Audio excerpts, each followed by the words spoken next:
8,900억 원이라는 돈이 어느 정도의 가치인지 가늠이 되시나요? 한 기업의 사활을 결정짓는 것은 물론이고 웬만한 중견기업 수십 개를 통째로 살 수 있는 천문학적인 금액입니다. 그런데 이 거대한 자본이 머나먼 타국 이라크의 뜨거운 사막먼지 속에 2년 넘게 묶여 있었습니다. 일은 일대로 해주고 정당한 대가는 한 푼도 받지 못한 상황. 현장에서는 중장비들이 멈춰서고 한국인 기술자들은 고향에 있는 가족들을 떠올리며 마른 침을 삼켜야 했습니다. 결국 한국 건설사는 결단을 내릴 수밖에 없었죠. 14조 원이라는 대한민국 해외 건설 역사상 전무후무한 최대 규모의 프로젝트인 비스마야 신도시 현장에서 모든 인력을 철수시키고 짐을 싸기로 한 겁니다. 수만 가구의 아파트가 짓담한 채로 방치된 그 유령 도시 같은 현장에는 적막만이 감돌았습니다. 하지만 그 적막은 그리 오래가지 않았습니다. 한국인이 떠난 자리에 하이에나처럼 굶주린 눈빛으로 달려든 세력이 있었기 때문입니다. 바로 세계 건설 시장의 포식자로 불리는 중국이었습니다. 중국은 이라크 정부의 가장 아픈 곳을 정확히 파고들었습니다. 너희 지금 현찰 없지? 우리가 다 안다. 그러니 돈은 나중에 석유로 갚아도 좋으니 일단 그 자리를 우리에게 넘기라는 파격적인 제안을 던진 겁니다. 이라크 정부 입장에서는 가뭄의 단비 같은 소리였을 겁니다. 그런데 여기서 인류 건설 역사에 남을 기묘한 반전이 일어납니다. 이라크는 중국의 그 달콤한 유혹을 거칠게 뿌리쳤습니다. 그리고는 이미 한국으로 돌아간 기업을 향해 밀린 공사비 중 4천억 원을 현찰로 가방에 가득 채워들고 쫓아오며 제발 다시 돌아와 달라고 읍수하기 시작한 겁니다. 전 세계를 집어삼키던 중국의 오일머니가 왜 이라크 사막의 모래바람 앞에서 무릎을 꿇었는지, 그리고 왜 이라크는 한국이 아니면 자신들의 미래를 설계할 수 없다고 확신했는지, 그 처절하고도 긴박했던 내막을 지금부터 아주 깊숙하게 파헤쳐 보겠습니다. 오늘 우리가 다룰 이야기는 단순히 어느 기업이 수주를 잘해서 돈을 벌었다는 식의 뻔한 성공담이 아닙니다. 이건 철저하게 계산된 기술적 장벽과 도저히 자본으로는 치환할 수 없는 신뢰라는 무형의 가치가 어떻게 한 국가의 운명을 바꾸고 거대 강대국의 압박을 이겨내는지를 보여주는 완벽한 경제 다큐멘터리입니다. 14조 원이라는 천문학적인 금액이 걸린 이 프로젝트를 둘러싸고 벌어진 한국과 중국 그리고 이라크 사이의 긴박한 수싸움을 통해 여러분은 글로벌 인프라 시장에서 한국이 가진 진짜 힘이 무엇인지 완벽하게 이해하시게 될 겁니다. 이 서사시를 제대로 이해하기 위해서는 먼저 이라크라는 나라가 지난 40년 동안 어떤 지옥 같은 시간을 통과해 왔는지부터 아주 디테일하게 살펴봐야 합니다. 이라크는 우리에게 그저 석유가 많은 나라 혹은 전쟁이 잦은 나라 정도로 기억될지도 모릅니다. 하지만 그 땅에 사는 사람들에게 지난 40년은 평화라는 단어가 존재하지 않는 잔혹한 세월이었습니다. 1980년부터 시작된 이란과의 8년 전쟁은 이라크의 모든 국력을 소진시켰고 국경지대는 거대한 무덤으로 변했습니다. 전쟁이 끝나고 숨을 좀 돌리나 싶었더니 1990년에는 지도자 사담 후세인이 쿠웨이트를 침공하며 걸프전이 터졌죠. 미국의 압도적인 화력 앞에 이라크의 도로, 다리, 발전소 같은 모든 기반 시설은 말 그대로 가루가 되었습니다.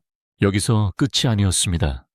2003년 미국이 다시 이라크를 침공했고 사담 후세인 정권이 무너진 뒤에는 더 끔찍한 종파 간의 내전이 발생했습니다. 수니파와 시아파가 서로를 향해 총구를 겨누고 길거리에서는 매일같이 폭탄 테러가 일어났습니다.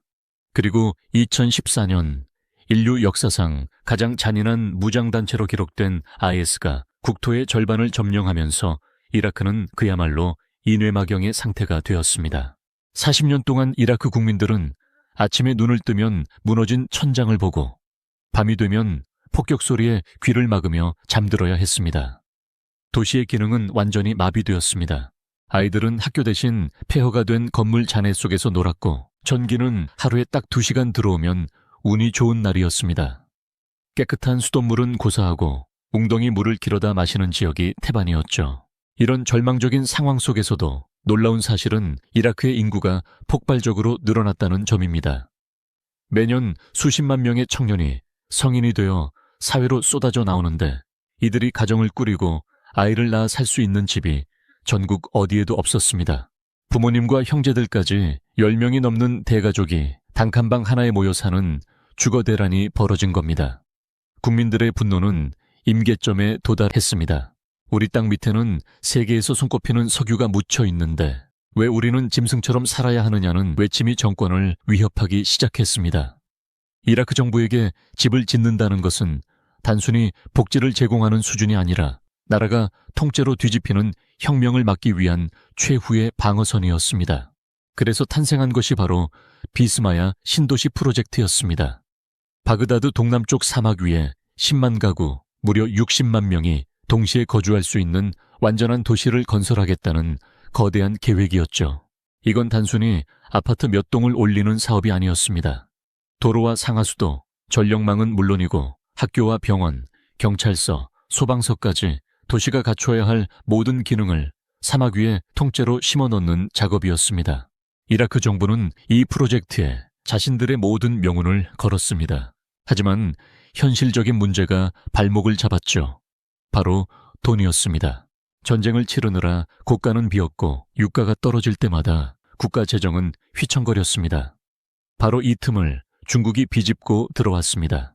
중국의 전략은 매우 공격적이었습니다. 그들은 일명 오일 포 컨스트럭션, 즉 건설과 석유를 맞바꾸는 일종의 물물 교환 방식을 제안했습니다. 실제로 중국 기업들은 이라크의 주요 유전지대를 장악하며 전체 원유 생산량의 60% 이상을 자신들이 뽑아가는 수준에 이르렀습니다. 이라크 경제의 동맥을 중국이 쥐게 된 것이죠. 하지만 중국이 보여준 건설의 결과물은 그야말로 비극이었습니다. 중국이 이라크 전역에 약속했던 학교 1000개 건립 사업은 이라크 부모들에게 희망이 아닌 공포를 안겨주었습니다.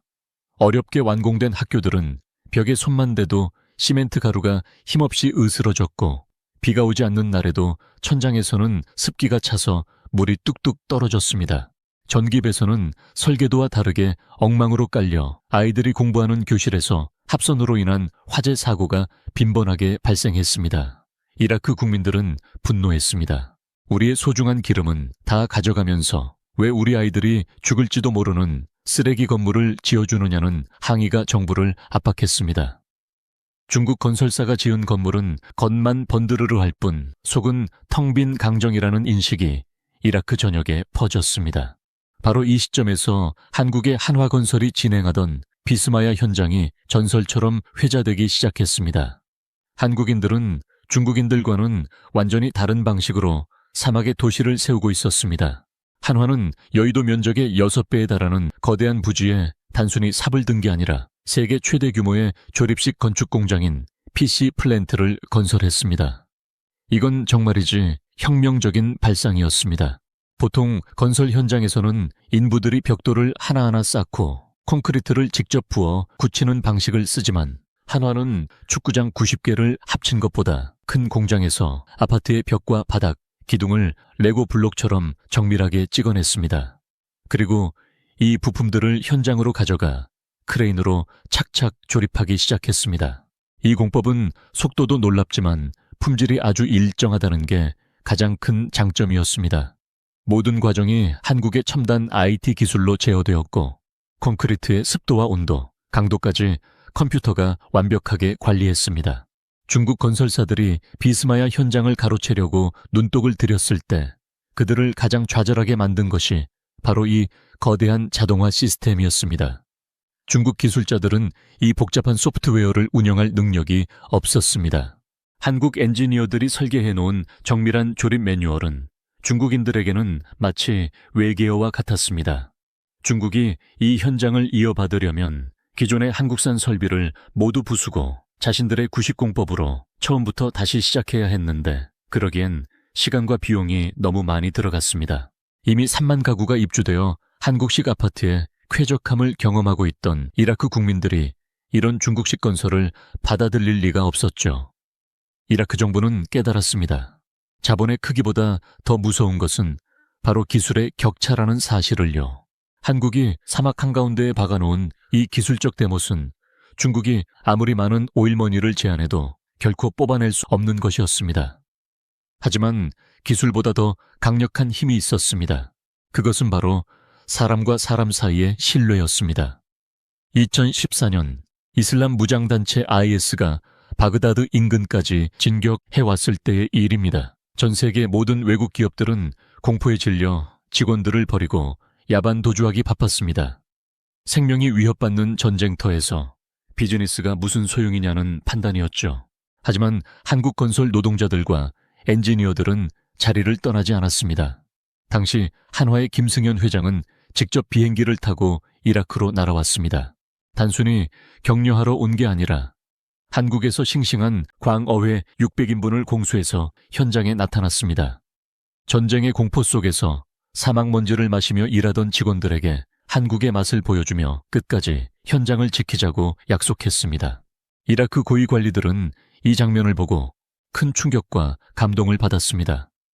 돈만 밝히는 장사꾼이라면 벌써 도망갔을 텐데 한국인들은 죽음의 공포 앞에서도 자신들과 맺은 약속을 지키기 위해 남았다는 사실에 경외심을 느낀 겁니다. 이때 쌓인 무형의 자산은 훗날 그 어떤 자본으로도 깰 수 없는 단단한 동맹이 되었습니다. 하지만 현실은 의리만으로 버틸 수 있는 임계치를 진작에 넘어서고 있었습니다. 2022년 말 한화건설이 이라크 정부로부터 받지 못한 돈은 무려 8,900억 원에 달했습니다. 이건 단순히 미수금이 있다는 수준을 넘어서 기업의 존폐를 가르는 심각한 재무적 결함이었습니다. 마침 한화건설은 모기업인 한화와의 합병을 눈앞에 두고 있었는데 이 거대한 부실 채권을 그대로 안고 합병을 진행한다면 새로 출범할 통합법인의 주가는 폭락할 것이 뻔했고 주주들의 거센 반발을 피할 길이 없었습니다. 경영진으로서는 피눈물을 머금고 결단을 내려야만 했죠. 결국 한국은 공식적으로 계약 해지를 통보하고 전원 철수라는 초강수를 둡니다. 바그다드 사막의 거대한 현장에서 한국인들이 사라지자 그 공백은 상상 이상으로 컸습니다. 이라크 정부는 당황했습니다. 끈기 하나는 세계 최고라던 한국인들이 설마 진짜로 짐을 싸서 나갈 줄은 꿈에도 몰랐던 거죠. 그들이 떠난 자리를 노리고 중국 건설사들이 다시 한번 달려들었습니다. 중국은 자신들의 자금력을 앞세워 비스마야 현장을 통째로 인수하겠다고 호언장담했습니다. 하지만 앞서 말씀드린 대로 기술의 요새는 높았습니다. 중국 엔지니어들이 현장을 점검하러 들어갔을 때 그들이 마주한 것은 도저히 해독할 수 없는 거대한 기계장치와 복잡한 운영 소프트웨어였습니다. 한국이 구축해놓은 시스템은 마치 삼성의 최신 반도체 공정처럼 모든 공정이 유기적으로 연결되어 있어서 그 설계 로직을 모르는 외부인이 손을 대는 순간 모든 장비가 멈춰버리는 구조였습니다. 중국이 비스마야를 이어받으려면 현장에 깔린 수천억 원어치의 한국산 설비를 다 고철로 팔아버리고 처음부터 다시 짓는 수밖에 없었는데 그렇게 되면 공사 기간은 또다시 5년 이상 늘어날 판이었습니다. 이라크 정부는 여기서 다시 한번 계산기를 두드렸습니다. 이미 완공된 3만 가구에 살고 있는 이라크 중산층들의 여론이 무서웠거든요. 이라크 사람들에게 비스마야의 한국식 아파트는 단순한 집이 아니라 선진 문명의 상징이었습니다. 층간소음이 적고 단열이 완벽하며 무엇보다 수돗물이 막힘없이 나오는 그 쾌적함을 맛본 사람들에게 부실 공사로 악명 높은 중국식 아파트를 대신 주겠다는 건 정권이 무너지겠다는 소리나 다름없었습니다. 같은 단지 안에 앞동은 한국이 지어준 백화점 수준인데 뒷동은 중국이 지은 재래시장 수준이 된다면 주민들이 가만히 있겠습니까? 이건 단순한 민원을 넘어 대규모 폭동으로 이어질 수 있는 정치적 뇌관이었습니다. 결국 이라크 정부는 백기를 들었습니다. 중국의 파격적인 오일 딜을 거절하고 이미 한국으로 돌아간 기업을 다시 모셔오기 위해 전례 없는 조치를 단행합니다. 그들은 국가 예산의 집행 순위를 완전히 뒤바꿨습니다. 이라크의 전후복구 사업 중 최우선 순위로 비스마야 미수금 상환을 올린 겁니다. 그리고는 밀린 돈 9천억 원 중 당장 가용할 수 있는 현금 4천억 원을 한꺼번에 입금하며 정중하게 복귀를 요청했습니다. 이 소식은 국제 건설 시장에서도 엄청난 충격이었습니다. 오일머니를 쥔 국가가 일개 시공사를 상대로 이토록 저자세로 나오는 경우는 역사적으로 전례가 없었기 때문입니다. 하지만 한국 기업도 바보가 아니었습니다. 단순히 밀린 돈 좀 받았다고 해서 다시 사막으로 뛰어들 수는 없었습니다. 유가에 따라 공사비가 줄지어 밀리는 부질적인 구조를 바꾸지 않으면 언제든 제2의 철수 사태가 벌어질 것이 뻔했으니까요. 그래서 여기서 한국 측은 아주 영리하고도 혁명적인 제안을 던집니다. 바로 수혜자 금융 방식이라는 새로운 돈의 흐름을 설계한 것입니다. 구조를 쉽게 설명해 드릴게요. 예전에는 이라크 정부가 기름판 돈을 국고에 모았다가 한국에 주는 방식이었습니다. 정부 곳간이 비면 공사비도 끊기는 구조였죠. 하지만 새로운 방식은 이렇습니다. 집을 사고 싶어 하는 이라크 국민들이 집값의 10%를 먼저 내고 나머지 90%는 이라크 국영은행이 입주자들에게 대출해 줍니다. 그리고 그 대출금이 은행에서 한국 건설사의 공사비 통장으로 직접 입금되는 방식입니다. 즉 정부 예산과는 상관없이 집을 사고 싶어 하는 사람들의 수요와 은행 자금이 바로 공사비로 연결되는 안정적인 파이프라인을 구축한 겁니다. 현재 이라크의 UR이라는 전자 플랫폼에는 비스마야 입주를 희망하며 대기하는 사람만 7만 명이 넘습니다. 분양만 하면 바로 완판되는 확실한 수요가 있으니 공사비가 밀릴 걱정이 완전히 사라진 셈입니다. 이 협상 과정에서 한국 정부의 역할도 결정적이었습니다. 국토교통부 장관이 직접 비행기를 타고 날아가 이라크 국가투자위원회 의장을 만났고 대한민국 정부가 이 사업을 보증한다는 강력한 신뢰의 메시지를 전달했습니다. 기업 혼자 싸우는 것이 아니라 국가가 뒤를 받쳐주는 이른바 팀 코리아 방식이 빛을 발한 순간이었습니다. 결국 2024년 12월 양국은 최종 계약서에 다시 한번 도장을 찍습니다.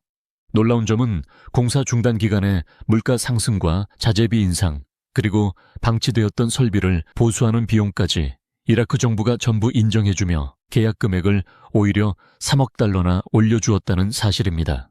공사 기간도 현실적으로 2032년까지 연장하며 한화가 여유 있게 최고 품질의 도시를 지을 수 있는 환경을 만들어 주었습니다. 그런데 여러분, 비스마야 프로젝트의 재개가 단순히 아파트 7만 가구를 더 짓는 것 이상의 의미를 갖는다는 사실을 아셔야 합니다. 이건 이라크라는 거대한 시장 전체의 주도권을 한국이 쥐게 되었음을 알리는 신호탄이거든요. 이라크 정부는 비스마야를 모델로 삼아 앞으로 전국에 15개의 신도시를 추가로 건설하겠다는 청사진을 발표했습니다. 신도시를 한번 지어본 한국이 이 모든 후속 사업의 표준이 된 겁니다. 상하수도 규격부터 도로 설계, 스마트 시티 운영 시스템까지 모두 한국식으로 깔리게 된다는 뜻이죠. 이미 그 움직임은 시작되었습니다. 이라크 남부에서는 다요건설이 알포 신항만 건설 프로젝트를 수주하며 이라크의 물류동맥을 장악하고 있습니다. 알포항은 이라크 석유의 90% 이상이 나가는 관문이자 유럽과 아시아를 잇는 새로운 허브 항구로 개발되고 있습니다.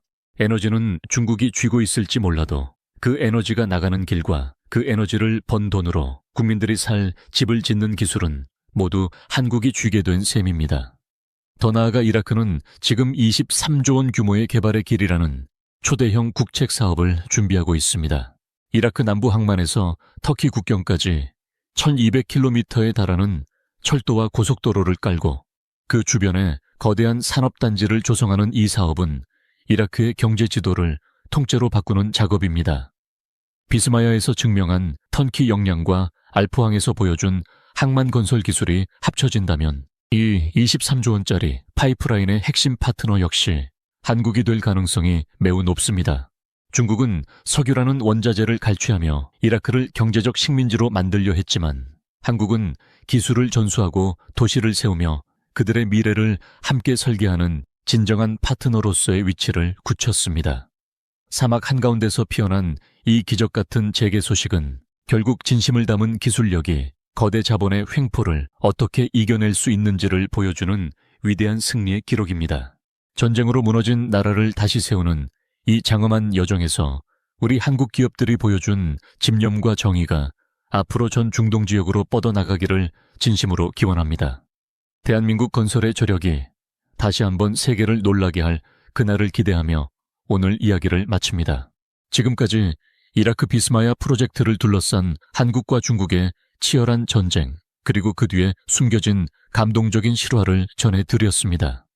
우리 기술인들이 40도, 50도가 넘는 폭염 속에서, 그리고 전쟁의 공포 속에서 지켜낸 이 신뢰가 얼마나 값진 것인지 다시 한번 느끼게 됩니다. 앞으로도 전 세계에서 활약하는 우리 기업들의 생생한 뒷이야기와 날카로운 경제 분석을 계속해서 듣고 싶으시다면 구독과 좋아요 버튼을 꼭 눌러주세요. 여러분의 응원이 더 깊이 있는 정보를 찾아내고 더 나은 영상을 만드는 가장 큰 힘이 됩니다. 알림 설정까지 해주시면 다음번에 올라올 더 흥미진진한 소식을 가장 빠르게 만나보실 수 있습니다. 시청해주셔서 진심으로 감사합니다. 다음 영상에서 더 유익한 정보로 찾아뵙겠습니다.